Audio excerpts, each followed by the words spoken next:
Well, kia ora koutou. Good morning from Tamaki Makaurau, Auckland. I'm Murray Bruges. I'm the director of the Helen Clark Foundation.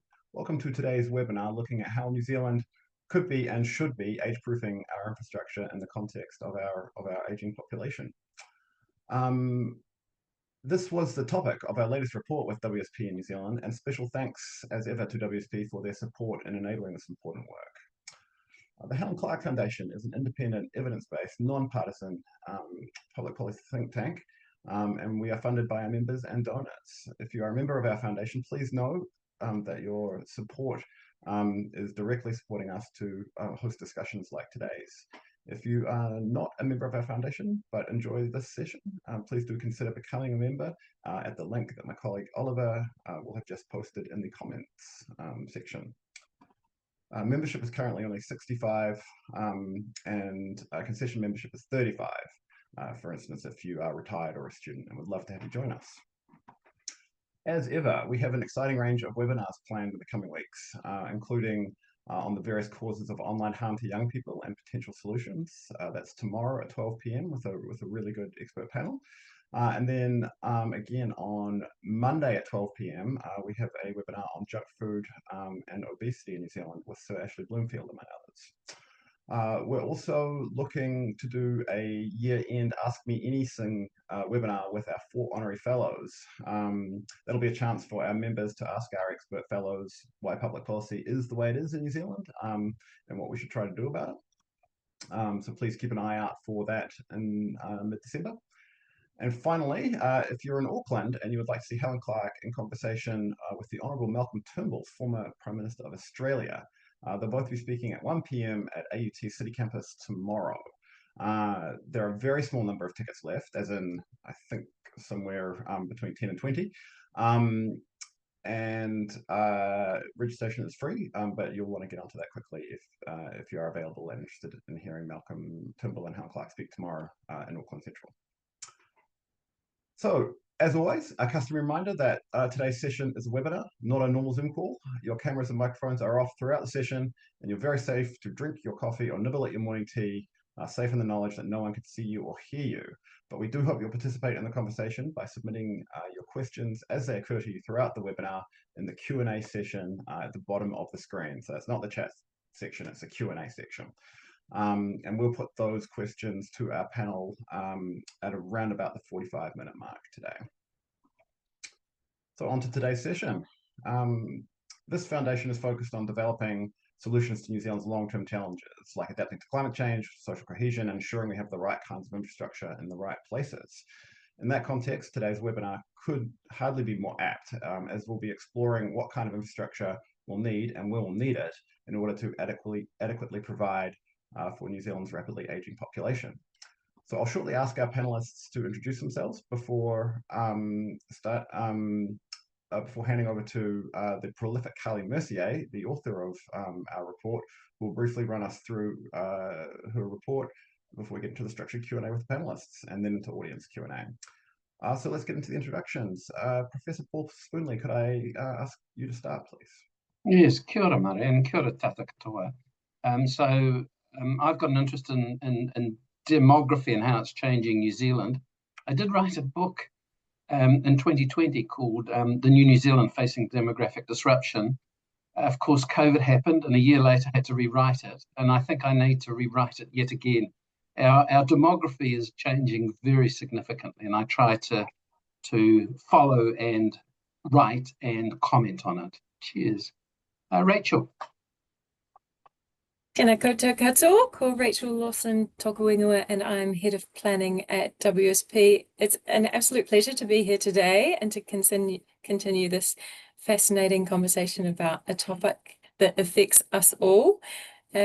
Personally, I'm really interested by the economics of space and how we can use that to create benefits for all of society so that we can all thrive now and into the future.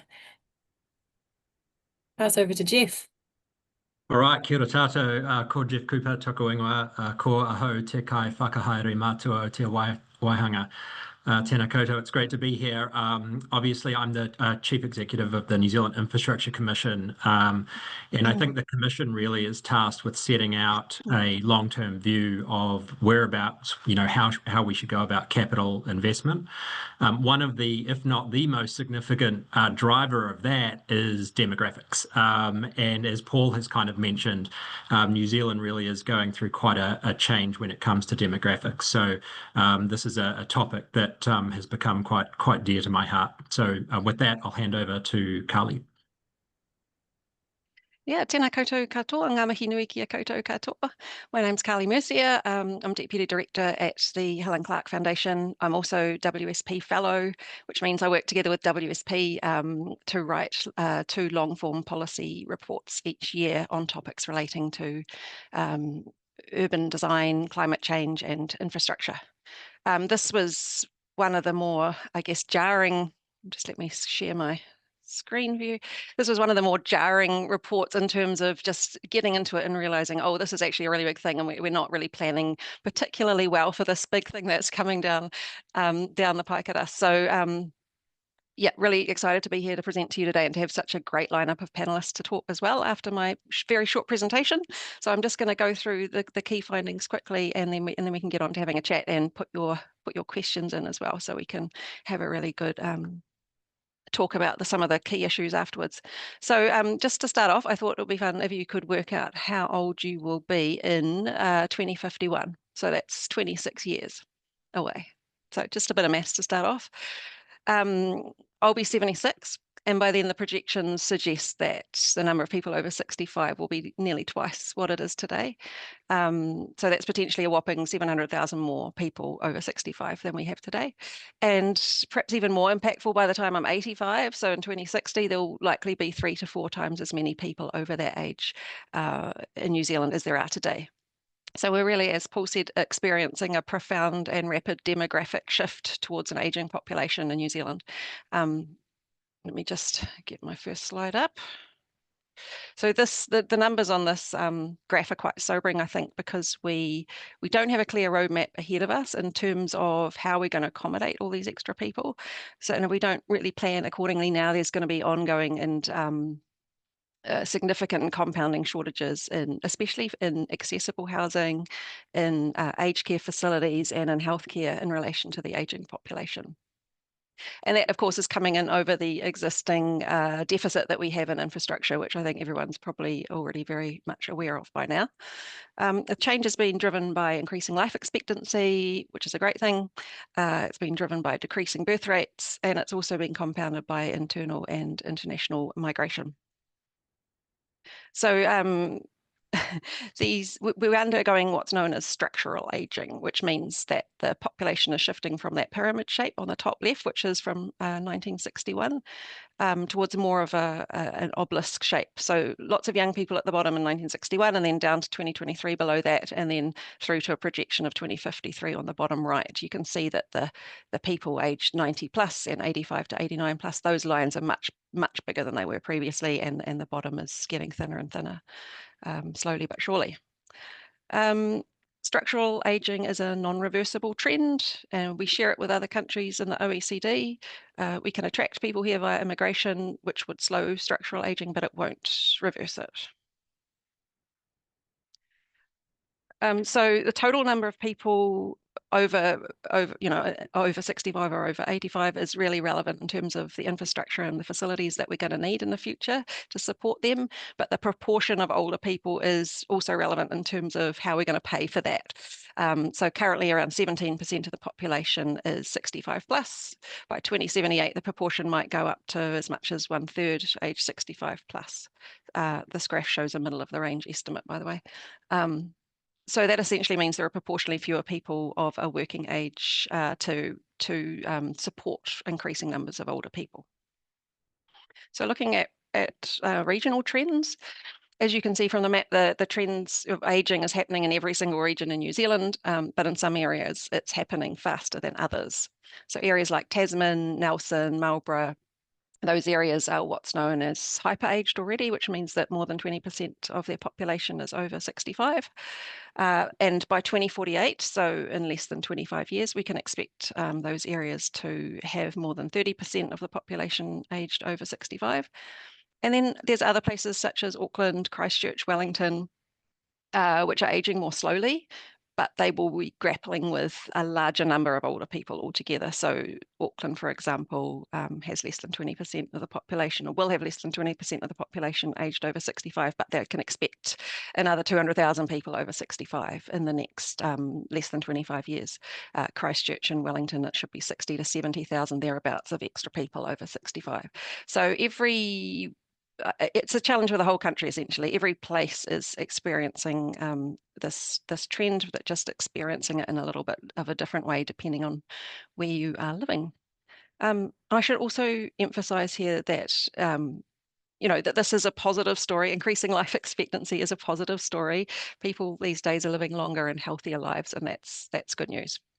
So I tend to try and think of this not as a crisis, although it is a little bit scary, but more really as a fundamental systems challenge that requires us to think in a really different way and be innovative and creative.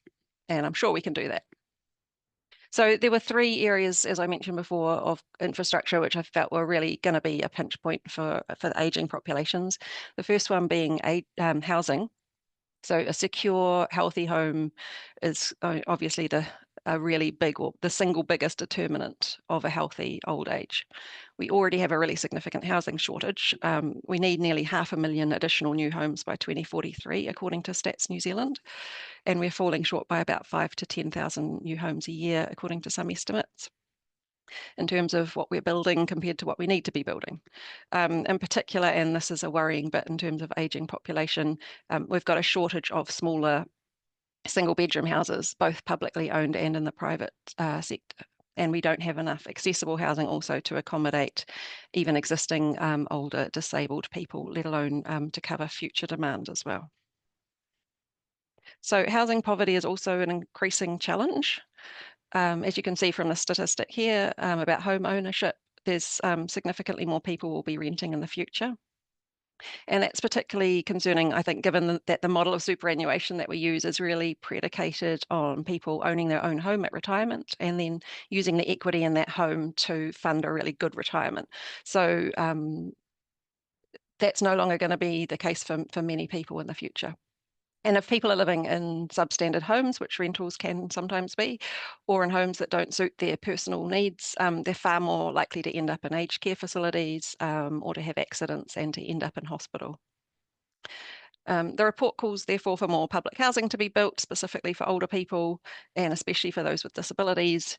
And similarly, we should be thinking about incentives to private landlord to make their housing more accessible as well. And finally, council should be proactively using planning and zoning rules to encourage a variety of functional and affordable housing to be built in different sizes with good public transport, good access to services, that kind of thing. Second major pinch point, aged care facilities. There are currently big gaps in care, and this means that a lot of people are falling through the cracks already. They might either end up in care earlier than they otherwise would do, or miss out on care entirely, or get it too late and have already deteriorated in terms of their health outcomes. So there's already a significant shortage in care beds, and that's looking like a shortage of 12,000 beds by 2032. And that's expected to get worse over time on current trends. So some areas, particularly rural areas and some smaller regions, are particularly badly served compared to bigger cities, leading to equity issues. So, for example, if you're on the West Coast, you might be waiting up to 3 times longer for an aged care bed than if you're in the Manawatu, for example. So we must urgently increase capacity of beds. A big part of the problem is really that the funding models around aged care facilities are inadequate, meaning that many facilities are really struggling to afford basic maintenance, let alone to increase capacity in their beds. Australia's made changes in the space which we could really learn from with investments in home care support, and also they've set up a capital investment fund which helps smaller providers to increase bed capacity, especially in rural and remote areas. So we could learn from that. In New Zealand, there has been a very recent announcement that a ministerial advisory group is going to be looking at this funding issue, which is very welcome news. They'll be doing that over the next few months, but we need to make sure that they really back up any recommendations with substantial input of funds or sufficient money really to increase capacity dramatically and pretty quickly. The report also identified a lot of potential savings from investing more and better in services such as home and community support services.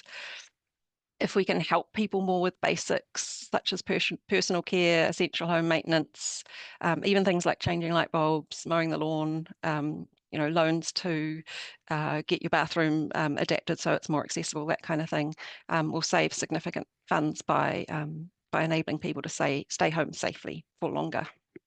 And we are doing a lot of the stuff, by the way, and doing it quite well, but there are a lot of areas where we can be improving as well. So health infrastructure, in terms of health, it's clear that an aging population will put added demands on health facilities. We're really far from meeting current demand in terms of health infrastructure. And over the past decade, unfortunately, hospital investment has slowed to near historic lows. We're not really planning strategically to meet increasing health needs in areas that are rapidly aging. So older people use significantly more healthcare. 85 plus people can use on average up to 16 times more healthcare per capita than someone who's 40. So if there's going to be 4 times as many 85-year-olds when I get to that point, that's a really phenomenal kind of potential extra burden on healthcare, and we'll have to be really innovative to deal with that. We can and should increase our use of technology and digital healthcare. We should be investing more in preventative medicine and in public health to keep people healthier for longer. However, alongside that, we really also need to be doing proactive needs-based assessments based on population projections. For example, how many people are there in Queenstown now? How many will there be in 20 years' time? What does that look like in terms of the health infrastructure that's really going to be needed there? And then most importantly, following up that planning with corresponding investment to ensure that those needs are met over the next decades. Yes, that's going to be expensive, but also it's going to be cheaper than not planning for it and just sort of lurching from crisis to crisis as we tend to do in this country. So this one is less a crisis pinch point and more an opportunity, I think, waiting to be made the most of. So designing cities and towns to be age-friendly is really a crucial part of the picture. I think age-friendly city programs help community adapt structures such as buildings, roads, pedestrian crossings, and also social infrastructure like parks and libraries to better meet the needs of older people. Age-friendly cities are accessible, walkable, and connected. We need better attention to zoning and planning to get there. We need to avoid urban sprawl. We need to enable more mixed-use development in urban areas so that services are really accessible and close to where people live. Investing in walkable communities with accessible public transport and age-friendly design really delivers public health benefits across all generations, which of course saves money throughout the whole system. It also helps to contain long-term infrastructure costs by keeping things, compact and efficient as well. There are 36 cities in New Zealand already that are working towards becoming age-friendly, which is fantastic, but they're really in the early stages of implementation. And so as a country, we can help them by backing them up with funding and helping them to be accountable to their communities. A final quick note on road safety. So New Zealand's obviously, we're very heavily dependent on driving, one of the most heavily dependent, if not the most heavily dependent in the world on driving. But that's not going to change in a hurry, even though we should be aiming to change it slowly. So when older New Zealanders are no longer able to drive, they can really become cut off from essential services and from the social connections that make life worthwhile, even more so than in other countries for that reason. So along with improving public transport and community shuttle services, we need to be helping older New Zealanders to keep driving safely for as long as possible. And the report details a range of road safety interventions that could help with that. That stat there, as people age, they become frailer and more likely to be seriously injured in a car crash. So that stat is just looking at the increase in fatal and serious driver injuries by 2063, just caused by aging. So we really need to be looking at that issue to ensure that doesn't happen. So key recommendations. So the areas of infrastructure that I've highlighted in this report, in this presentation rather, really obviously need significant thought, quite a bit of investment. But a key finding from the report is that the country needs to be planning better for population change in general, which I'm sure Paul's going to be agreeing with me on. The country really needs a clear long-term plan about levels of population growth that it's planning to sustain, and that means establishing, I think, a national population plan. We need to be investing in improving data accuracy as well, and also in requiring spatial plans and infrastructure plans at the central government, but also local and regional government level, to incorporate thinking on ageing at all levels of planning. Also noting that work to plan the work to plan our country's infrastructure is getting better, and there's a lot of work going into that, which Jeff can tell you about. But I think it's also true to say in relation to ageing, it's quite piecemeal. So our best chance of making the most strategic and cost-efficient decisions is to work out, or to work across central and local government to identifying cost-saving opportunities in the area of ageing, or infrastructure that relates to people ageing. And this is my final slide. This was outside the scope of the report as how we're going to fund it, but it's obviously an absolutely crucial and key issue. As the Treasury noted in its most recent fiscal report, there needs to be urgent strategic thought about this. You know, how are we going to deal with the pressures of funding superannuation and increasing infrastructure demands alongside a smaller tax base as the population ages and the workforce shrinks? So I'd argue the best way to do that is to really treat it as a systems problem. All agencies need to be working together to find the best solutions in terms of cost efficiency, and also, you know, obviously the best outcomes for older people.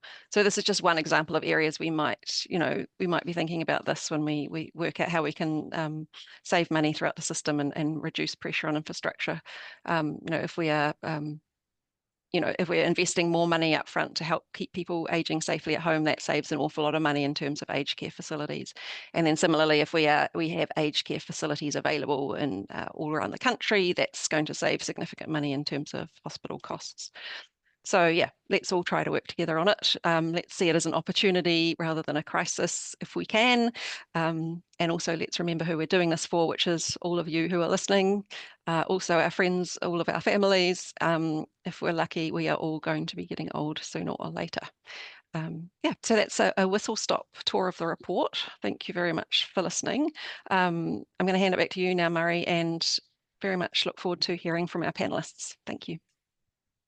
Thanks, Carly. That was a really helpful overall summary, and for anyone looking for a similarly excellent summary of a really complex, nuanced issue, Carly's interview with Jack Tame on TVNZ's Q&A a couple of weeks ago is really worth your time, and I think we'll be putting a link to that in the comments right now. So as Carly said, one of the, there's a really interesting framing question here about whether we are looking, whether our aging population and the infrastructure it requires is a challenge or an opportunity, or a crisis or an opportunity. So we're going to start by putting that question to all of our panelists, just looking for short kind of 2-minute answers from each of you. Is our aging population a crisis or an opportunity, or is it both? If it's a crisis, what are the biggest challenges in your view? If it's an opportunity, in what ways is it an opportunity, and how might we seize those opportunities? So Paul, I'll start with you on that one. I think we're still in the opportunity phase, but the crisis phase occurs quite soon. And so my hope is that we will do something which we're not particularly good at in this country, and that is anticipating and planning for and funding that next phase before we get to it. Can I just say that I think Carly's report's excellent, and it should be read alongside the long-term fiscal statement, He Tironga Mokapuna, that Treasury produced in September of this year. If we're not seeing this as urgent, then we should be. Thanks, Murray. Thanks, Paul. Rachel. This is a really interesting question, because it makes me wonder, what is the boundary point between an opportunity and a crisis? And it's quite fine, I would have thought. Yet the breadth and scope of the benefits possible show that this is an opportunity for individuals, whānau, and society itself. Those stats you shared there, Carly, was around the waiting time of an aged care bed being at best 82 days on the in mid-central.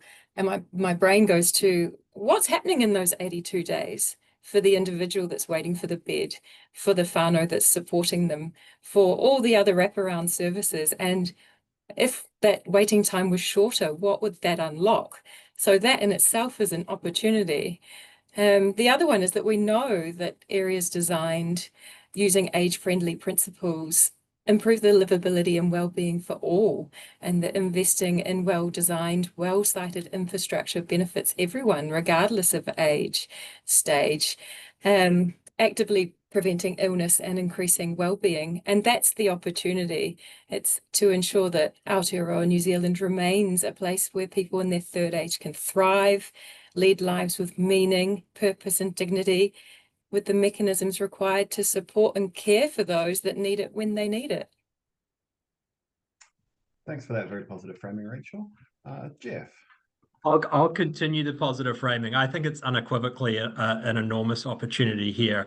Just starting with the size of the silver economy globally is 10 to 15 trillion. So we don't need to look at this as kind of like decline. This is an area that's growing at 7 to 9% globally.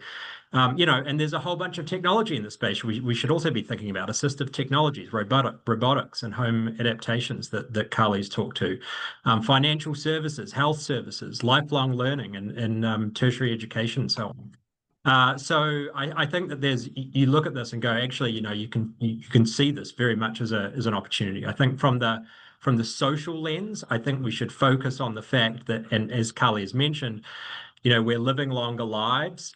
Those people that are getting older have deep networks that we really should be looking at as social capital in New Zealand to take advantage of. We have people to mentor our junior people available now. We should be thinking about folks that have good judgment and decision making and so on. Maybe we have better access to childcare support. We certainly need it, given the costs of the and idea that we can increase the participation rates as we age and have I think longer fulfilling working careers as well. So I think there's a lot of opportunity in this space. I think when you look around, you see that there are a number of other countries grappling with how to do this well, and I would full of examples there.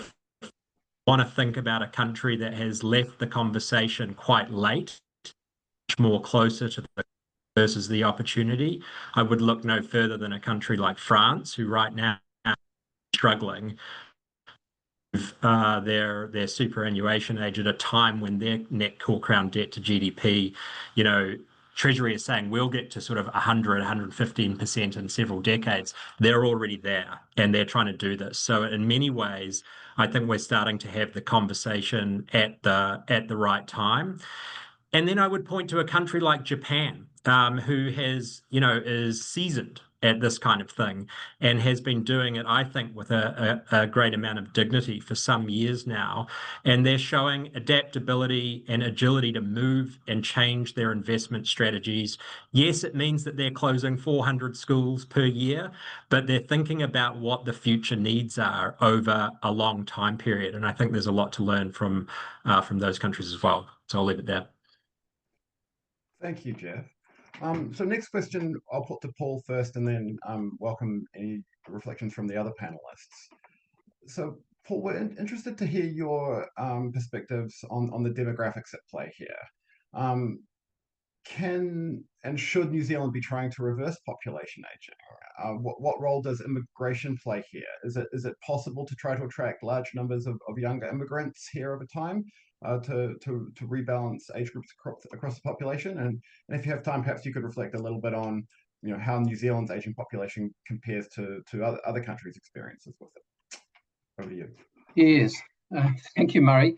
Can we reverse it? No, not at all. So the projections that Carly's pointed out at the beginning of this are inevitable. And while it might be changed around the margins, it is inevitable that we will move from around 18% aged over 65 this year. We're going to move quite quickly through to 23%, eventually 25%, and then possibly 30%. So through the next few decades, through to mid-late this century, the inevitability that New Zealand will be an old dominant society where 20% or more of the population are aged over 65 is something that we just must take as a given. Immigration is an interesting question, and when we look around the experts on this point, immigration plays a number of roles, including in terms of population growth, but it doesn't compensate for the aging of a population. So those profiles that Carly put up, immigration cannot shift the dial on those, and nearly all of our projections include the arrival of immigrants, including younger immigrants. What's interesting about immigration at the moment is that when we look at New Zealand as a country and when we look at particular cities and regions, the major player in town in terms of population growth is now immigration. So we've gone from a high 2 years ago to a very low point, and at this point we're not seeing population growth. So immigration plays a role in terms of population growth and to some extent what's happening around New Zealand. But in terms of your question, Murray, no, it's not happening. Can I throw in some other things here? What we should take into account is fertility decline. So in the last decade, we've gone from replacement level to being 25% below where we need to do to replace our existing population because of that fertility decline. I'm assuming that we're going to keep seeing that fall, and we're going to echo what's happening in much of the high-income world, probably around 1.2 births. We're at 1.56 at the moment. That will, if anything, emphasize the aging of the population because the cohorts at the younger age groups are so much smaller. There's two very significant demographic factors that I think we need to take into account, and Kylie's already mentioned one of those, and that is aging of populations occurs quite differently depending upon where you are in New Zealand. So she's referred to hyperaging, which really means parts of New Zealand are already experiencing 30% or more of the population aged over 65. So when we think about responding in terms of infrastructure to aging, we've got to acknowledge that the challenge varies significantly depending upon where you are in this country. And so Thames, Coromandel, the top half of the South Island, there are parts of New Zealand which are really experiencing hyperaging at this point. And the second is we're talking in a general sense, and in fact we need to recognize that depending upon your ethnicity, your experience of aging, your longevity, your access to services varies very significantly depending upon your ethnicity. And I think it's an appalling statistic that the life expectancy of Pākehā is almost 7 years longer than it is for Māori in this country. So when we think about the provision of infrastructure, quite often we tend to go to assuming a common experience, and we should not do that. And my final point, Murray, is that the growth of single-person households in this country is the fastest in the OECD. Some of that is the younger population who are renting, but by far the largest contributor to that very rapid growth is the single older person living in whatever circumstance. And I just think that our infrastructure, in this case our housing market, has not really thought about what the needs are going to be for these older single-person households. So, final point, we desperately need much more nuanced understanding of what's happening to our population, to our changing demography. And boy, do we need a population policy which brings all of these factors together, and we think about and understand and then plan for an aging population much, much better than we're doing. Thanks, Murray.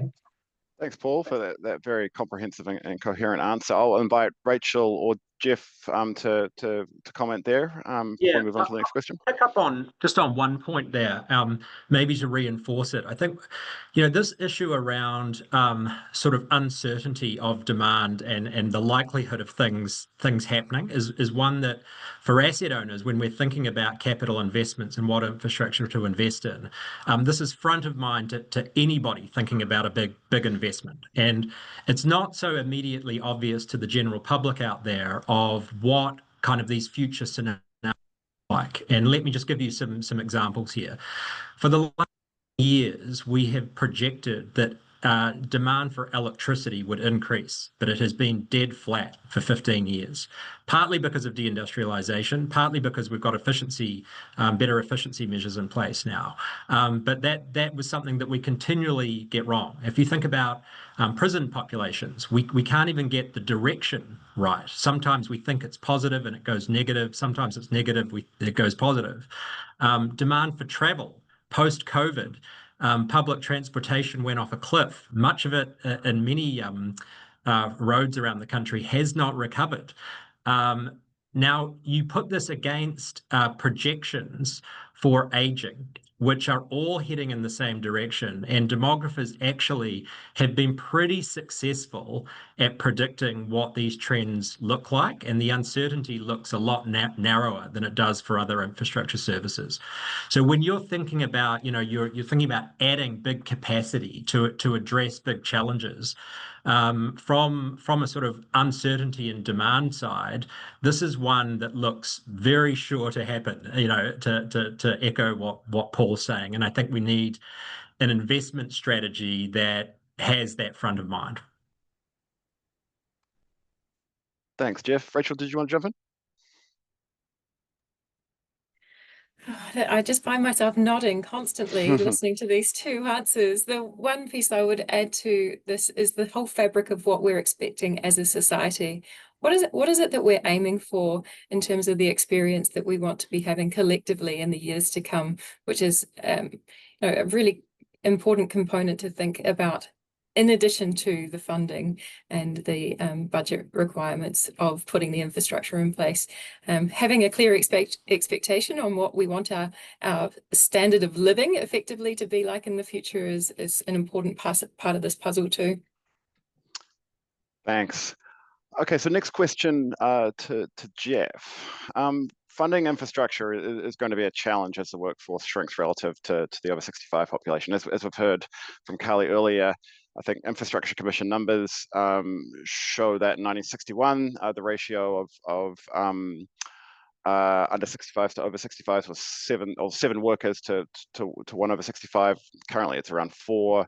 By 2073, it could be as low as 2 to 1. Obviously, this is going to have implications for taxpayers' ability to pay for our growing infrastructure demands. What are your thoughts then on how we should pay for this? Should we be focusing on reducing costs through the system? Is it a case more generally of growing our economy and therefore our tax base, or perhaps borrowing more as a country, or looking elsewhere for investment? How will we solve this? Yeah, well, Paul sort of alluded to the long-term fiscal statement that was put out a few months ago. And, I think looking at that, we can confidently say the plan right now is to borrow, right? Under current settings, we're expecting to hit net core crown debt to GDP numbers of, above 150% within several decades' time. And that is a provocation, right? It is a provocation to say that business as usual is probably not gonna get us into difficulty. So we're working in a world where funding's tight, where we need to make prioritization decisions. And there are sort of paths to this that we know won't solve the problem. So some of these have already been alluded to, but when you look at the Treasury's projections here, things that don't tend to make a big difference, lower interest rates don't seem to change the shape of the curve. Higher migration, interestingly enough, as Paul has talked about, doesn't shift the curve as well, because new migrants coming into the country actually create a liability on the superannuation side as well. To really shift that, we'd probably need a migration strategy that had a whole bunch of like 5 to 10-year-olds coming into the country. And the other one that, interestingly enough, doesn't move the curve is productivity, right?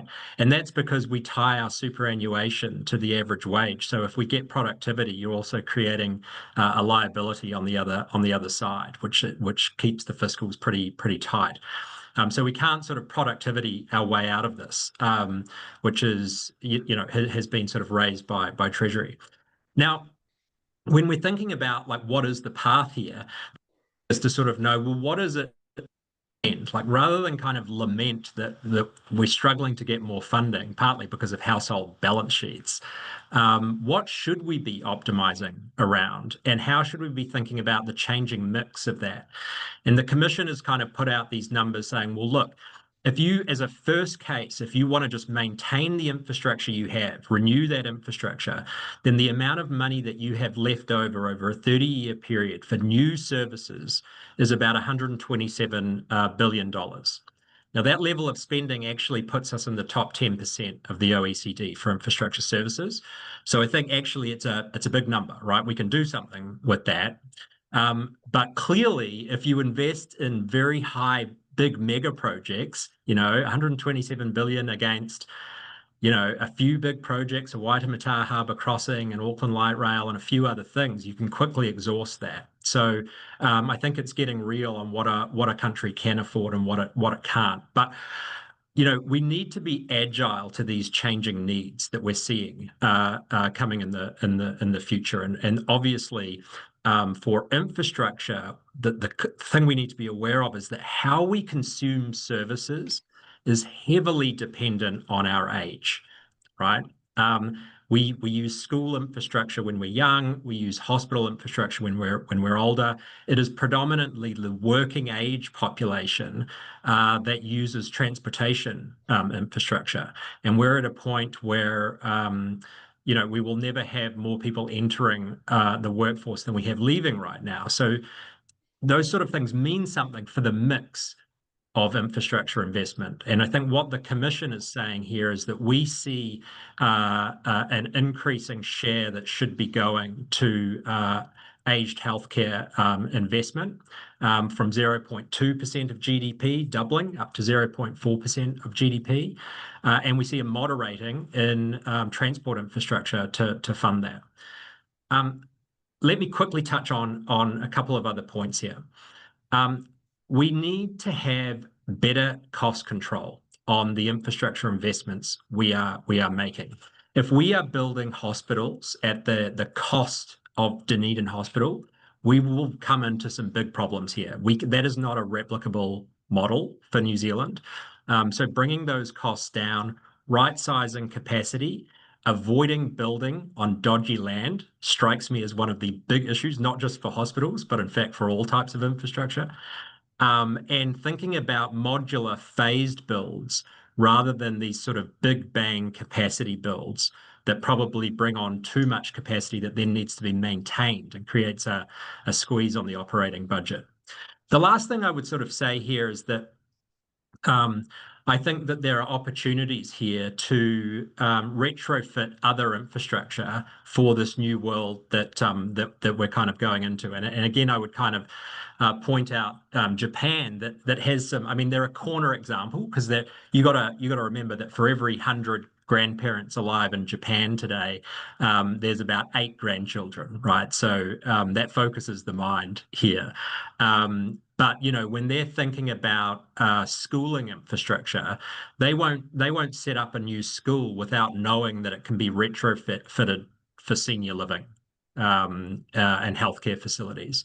And they kind of make the observation, or have made the observation to me, that schooling infrastructure actually has a lot, there's a lot going for it from the perspective of aged care facilities. It's often in very good locations. It's got buildings that can be easily retrofitted for, community living and so on. And so there's opportunities to think in that space as well. So the main point I would make here is that we're embarking on this challenge in a world where our fiscals are getting more difficult.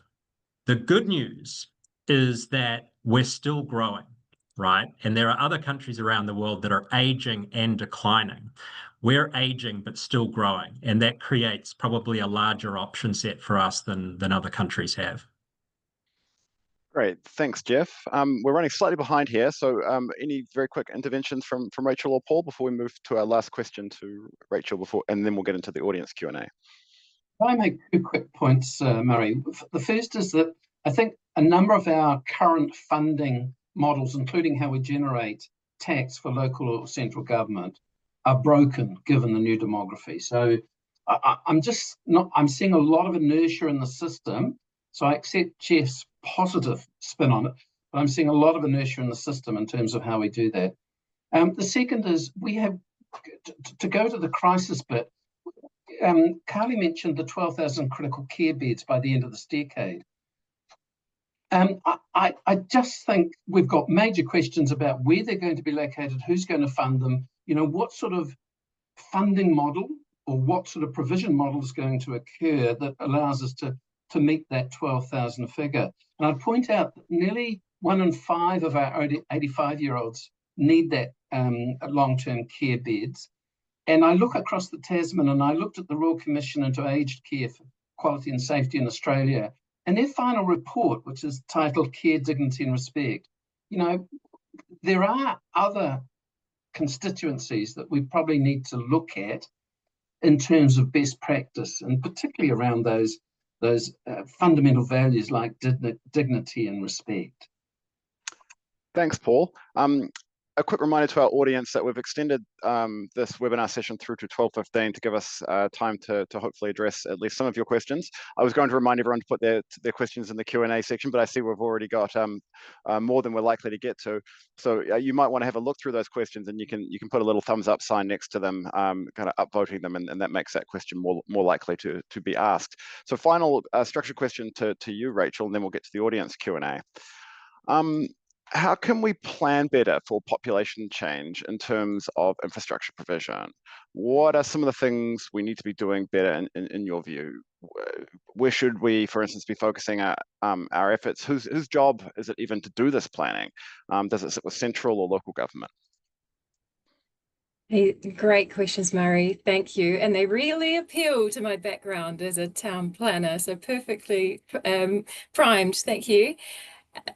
This whole conversation has shown how much clarity helps with creating efficiency, and also to show how much infrastructure can feel like a hydra at times, can't it? There's so many different heads to this that we're contemplating at any given time.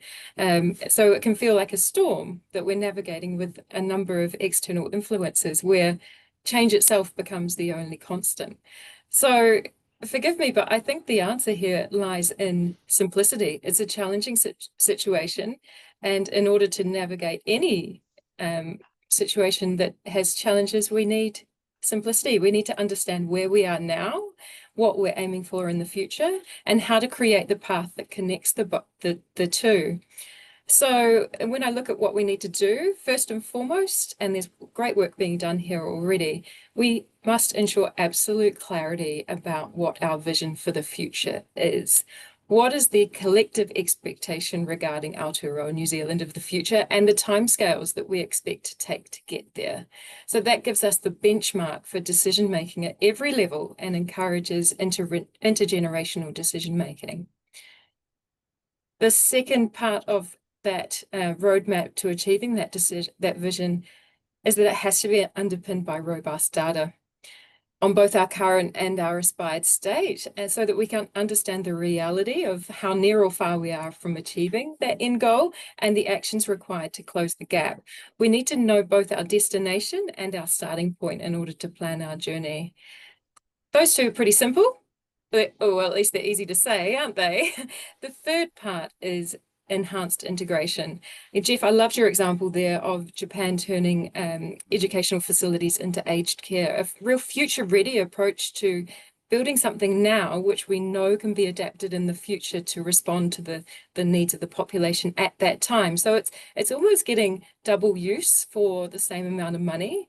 And when we apply that to our situation here, when we think about the complexity of infrastructure, it's sheer breadth of scope, and it covers different agencies, landowners, assets, budget lines, government agencies, what have you. If we're able to enhance integration by tapping into the connected points between those agencies or landowners or what have you, then we can pull together towards that common goal, ideally requiring less money to do so, crudely, in the process. You know, by understanding where those overlaps are, we can use those to intentionally deliver outcomes that will put place and our people at the centre of decision making, as opposed to individual projects, which is a place that we sometimes get stuck in at the moment. So we could take that whole system view of, do we need one new hospital? And I feel sorry for Dunedin, they're becoming a bit of the focal point. Do we need one new hospital, or actually do we need numerous medical centres of a different type dotted around the country? So in terms of where I think we should be focusing our efforts, it's on collaboration across all levels of government and within the private sector. Obviously, central government has a critical role in setting national priorities and funding frameworks, but our local authorities are the best placed to understand the nuance of their communities and to deliver tailored solutions that suit them. Fundamentally, though, population change is everyone's responsibility. It requires partnership, shared vision, and ongoing dialogue between central government, local councils, industry, and the wider public. It's a collective endeavour, and we've got examples around the country that we can draw on for already. So, for example, local to Wellington is the vision that Ngāti Toa Rangatira have set out and are undertaking at locations such as Takapua, here Marae, where papakainga housing for iwi kaumātua is being developed. There are similar examples around the country which have this really clearly defined common vision, coordinated approach, and long-term view.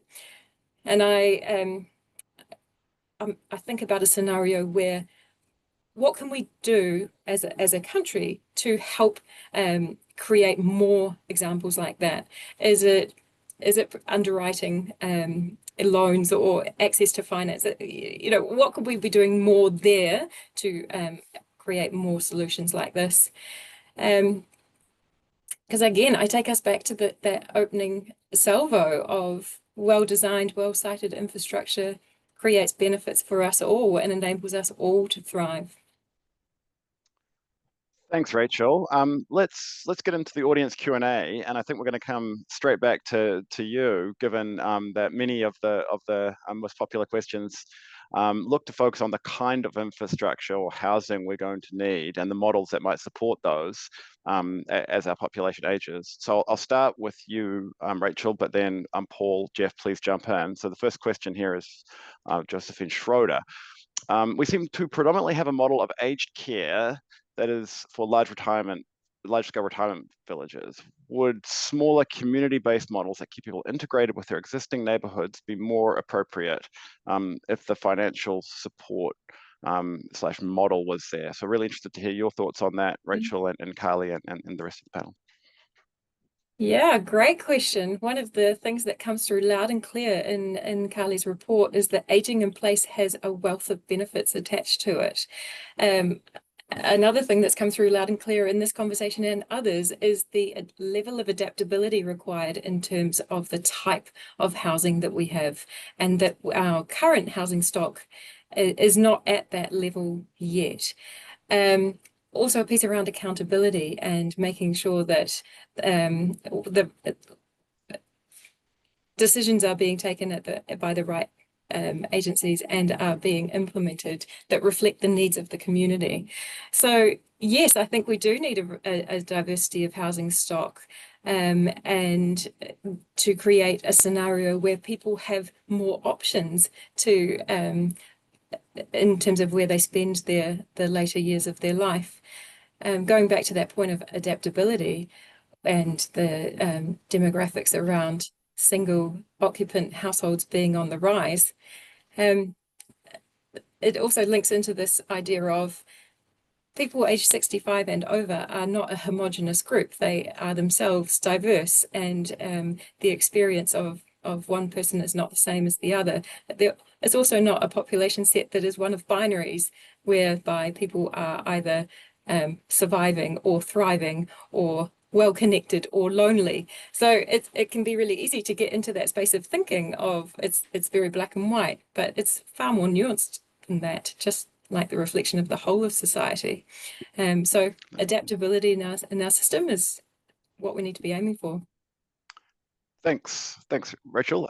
Carly, Jeff, Paul, any comments on that? You might want to also reflect on some of the other very popular related questions around the appropriateness of two and three-story townhouses for older or disabled people, and a really good question about struggling with housing for younger singles.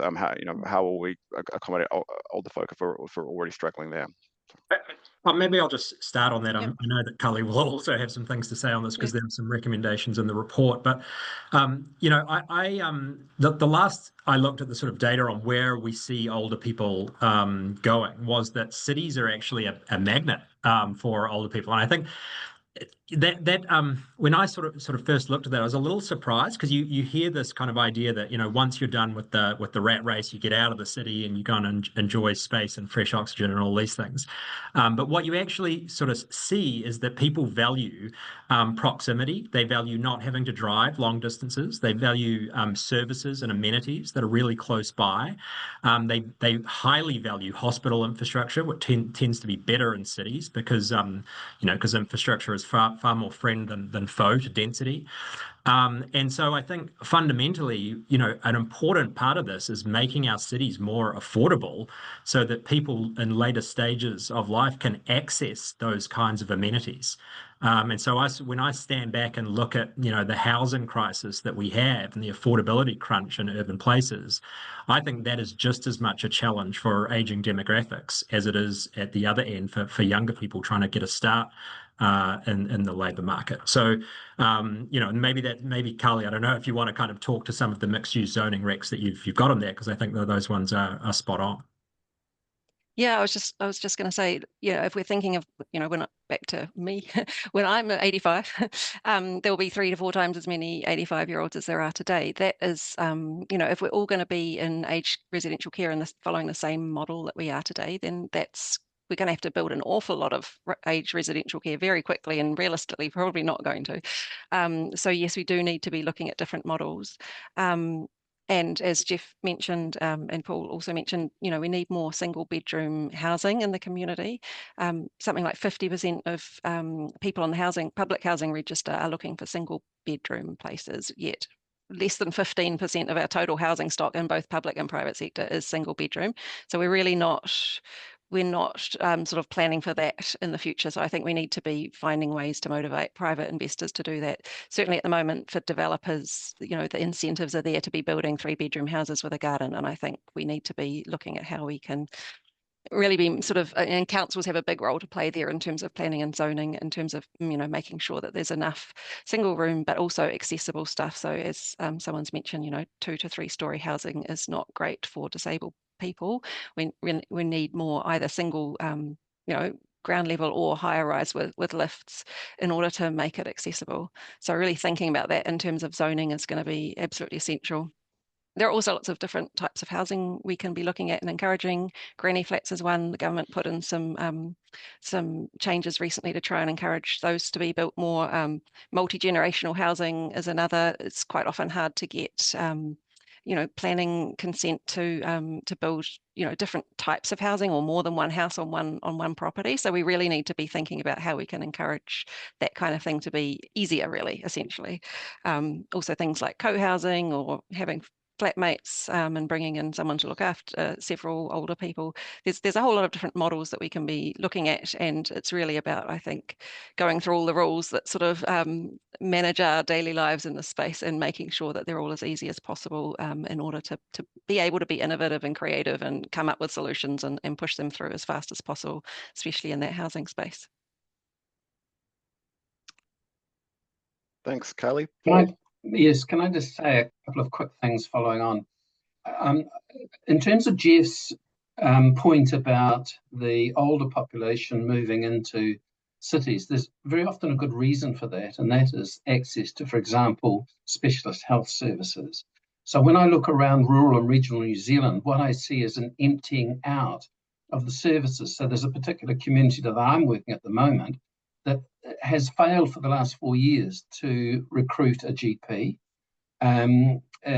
does not have adequate health facilities. If you had a heart attack in that community, it would be a 4-hour drive to get the sort of help that. So I think one of those issues that Kylie's talked about in the report is how do we age in place? And when we have the concentration of facilities in our major metropolitan centres, then the problem becomes, well, if you're older and in those smaller communities, you're simply not going to have the facilities available or services available. The other thing is I was in Sweden last year for 2.5 months, and I visited an aged care facility. And what I hadn't realised is that aged care facilities in Sweden must be multi-purpose. So this one had an early childhood centre as part of it, so that generations were mixed, and that was a condition of them getting approval. I'm not seeing a lot of those sort of initiatives in New Zealand, and I definitely would like to see more of them. Thanks, Murray. Thanks, Paul. So next question from Brenda Pilot. How do our panelists see the home support industry / workforce developing? It's substantially understaffed now and relies on rock bottom wages and migrant labour. How can this be changed so it's a viable and attractive industry? Anyone want to opine on that? It's a very sensitive issue. And when I look at the elder care industry in this country, the proportion of the elder care workforce who are migrants or working on temporary migrant visas is rising.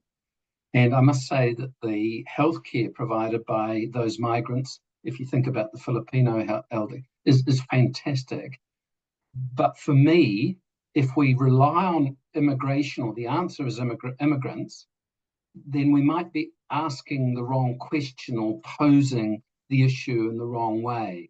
So I definitely think that needs to be something that we should talk about. It's not confined to aged care. You can see it right across a number of sectors in New Zealand where we're using low-cost migrant workers to backfill our labour needs. And so I think there's a fundamental question there. Yeah, Thanks, and it's not brain surgery, but I think we do need to be valuing them more and paying them more.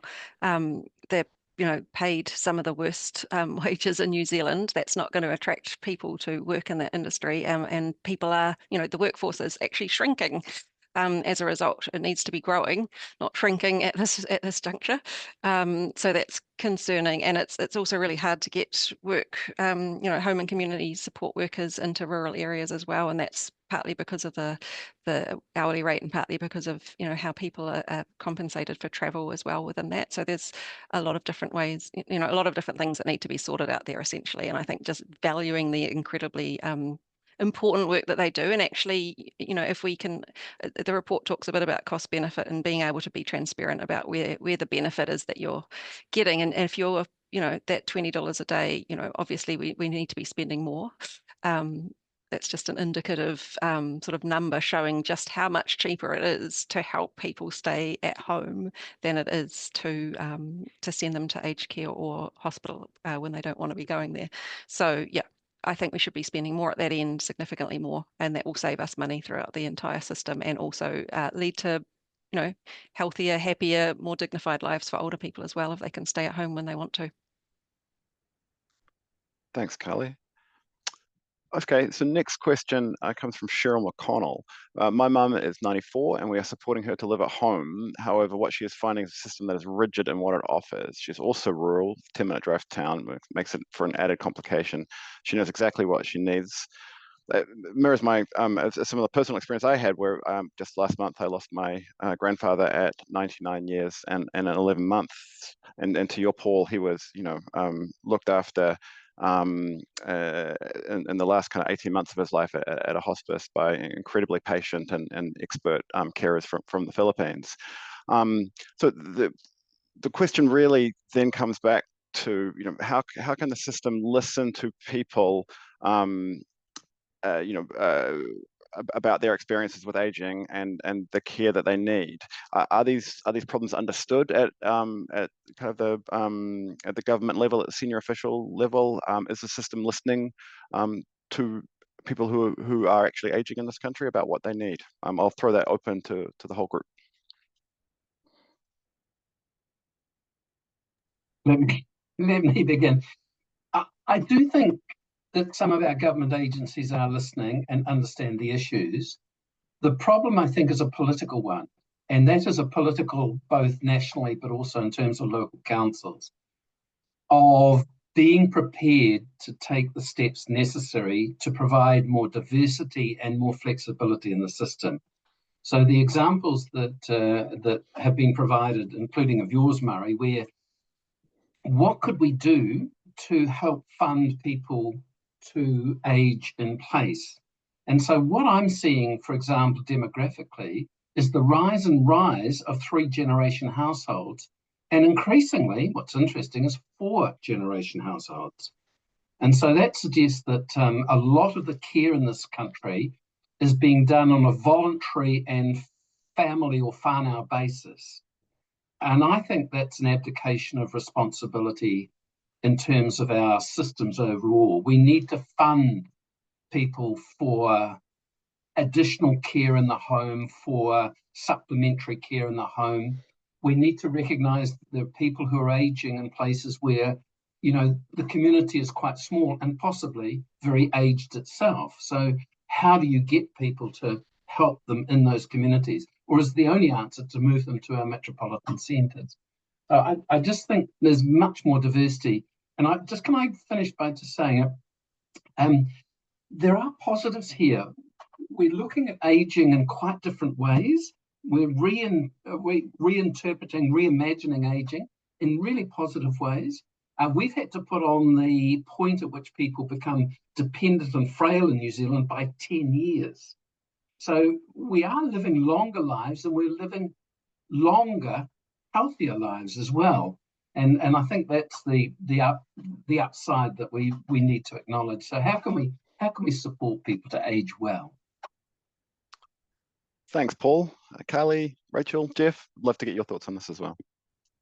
I mean, I guess the only thing I would sort of add, I mean, I'm not a sort of expert in healthcare services. I'm looking at this from the infrastructure angles, but clearly when we sort of did some work looking at, well, what would your investment need to be if you held fixed your model of care right now, the numbers that we got to were so enormous that it was just a motivation for change. It was basically, well, we can't do that. Because you then got to layer on top of that all of the other infrastructure service demands that we have. You know, you're thinking about water, transportation, electricity, all of this stuff, and you quickly realize that these things don't add up to a number that New Zealand households can reasonably afford.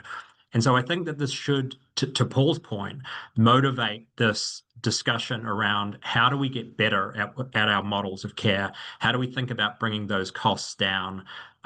Some of that will be spatial discussions and decisions. But other times, I think we need to be leaning into some of the technological changes that we see around us to think about how we can do things more efficiently to improve level of service without kind of breaking the budget. Thanks, Jeff. Can I just add to a bit Please. to that, Murray? We live in a democracy, and one of the great benefits of living in a democracy with dignity is the ability to ask people what it is that they are experiencing and what they want to see in the future. And I think for all of us, we have to ask ourselves the question of, are we asking the right people the right questions in the right way? Are we hearing from our society about the decisions that we need to make for both now and the future? Thanks, very true. One of our panelists touched on this next question a little during the structured discussion, but we've got a question from Joe Grant here about the impact of AI, and let's broaden that to potential advances in robotics more generally. Does anyone, another example cited here is driverless cars and will they support independence among older people? Would any of our panelists like to take a reflect on what changing technology and perhaps the rise of AI, what that might mean for aging in New Zealand? I'm spending quite a bit of time in Europe these days, and as you heard before, Sweden. What I hadn't appreciated was how smart homes are developing to look after people who are fragile, perhaps on their own, and perhaps experiencing some health issues. And those smart homes monitor and connect people to health systems. So the place I was in France, what was interesting there was the local village, which didn't have a doctor, but it had a machine that you hooked up to, and somebody somewhere in France would diagnose what was happening to you in a way that actually was quite empowering to the people and keeping them in place. So I think technology is going to change a lot of the possibilities that we see here. The final thing is I find it very difficult to get my head around some of this, Murray. I've just been in North America. I did not realize that robo-taxis, that are driverless taxis, operating, and I understand Waymo are coming to New Zealand, so we're going to see them here. So surely those are possibilities that you can dial up, in this case, transport in a way that we haven't in the past. We did some work for Auckland Transport recently. The question was, is the Auckland Transport system anticipating an aging population and providing the options that are needed? And the answer is quite simple, it's no. And Kylie's referred to this in her report, having safe pavements, having the ability to access transport hubs, having transport that suits you in terms of where you want to go and the safety of that transport. So I think we've got some work to do in this space. Just a couple of things from me. I mean, I actually think this is just a massively exciting area. And the advances that you see kind of like, I mean, I've spent a lot of time in America where this is a big thing, like AI sort of tech for healthcare technologies and so on. And there's a lot of applications right now. I mean, at the very basic thing, something like telecommunications really should change, transport requirements in many ways. We can do virtual consults and so on. But some of the more sort of like exciting technologies, things like fall detection and prevention, right? Like my watch right now, which I use for cycling. If I have a crash, it like immediately calls my wife, right? So she will know instantaneously if I've been thrown off my bike. That has obvious application for aging in place.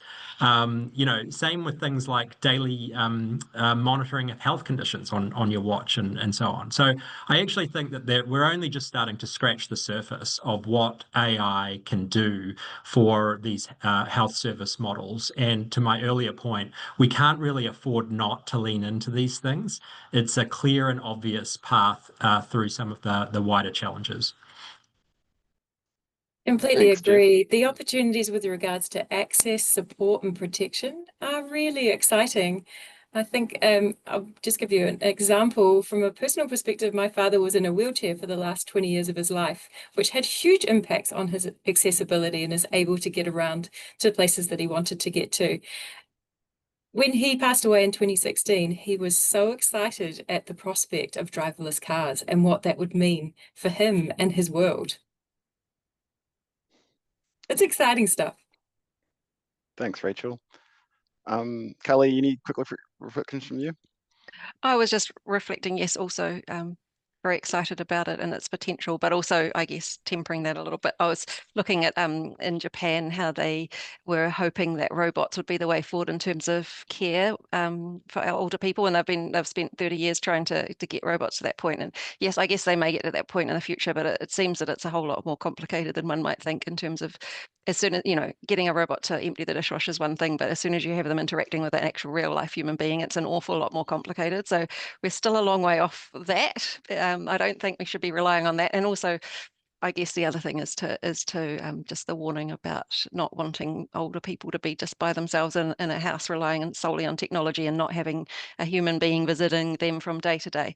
But that's just me being pouring cold water. But overall, I do think that it's going to have to be a huge part of the way forward. Carly, I mean, one of the things that a team at Massey have been doing is looking at digital connectivity. So if they are isolated in their home, what can you do in terms of talking as we are doing now? So I think the digital options there are ones that we should look at, and we do need older people to be digitally connected. Yeah, that's fantastic. In a digitally enhanced age, those core things of humanity, of love, trust, and creativity are going to be increasingly more important, but the digital framework can help to create those connections, hopefully, between people that might be feeling that's a little bit lacking in their day-to-day. Thanks, Rachel. We're at time.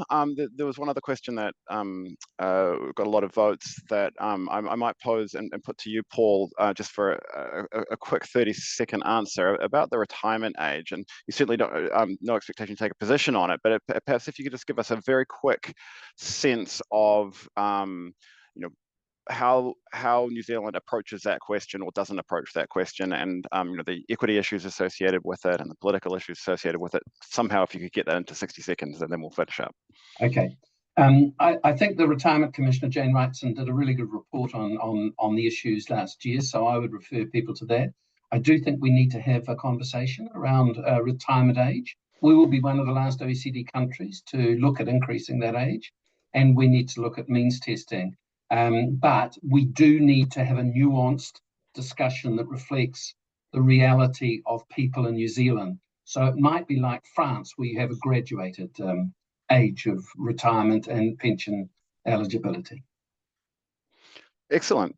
Thank you. That was very helpful and succinct. So thank you all, our viewers, for joining today. It's been a particularly rich and nuanced and sensitive discussion with an enormous amount of professional expertise and experience reflected around from our panelists, and including some really insightful personal anecdotes as well. So, as I mentioned at the outset, at 12 o'clock tomorrow, our foundation will be hosting a webinar on online harm and the various potential solutions to it, which I highly recommend. And then again on Monday, another webinar with Ashley Bloomfield, Dave Latali, and others looking at junk food and obesity in New Zealand. We very much hope you can make it along to those sessions.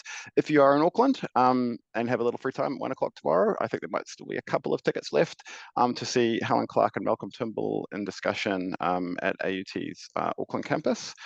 And then finally, just a reminder, if you are not a member of our foundation and enjoy these webinars, please do consider becoming a member. It really helps us.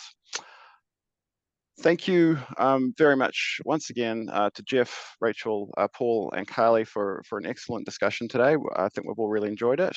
And thank you to our viewers, ka kite anō, and thank you for joining.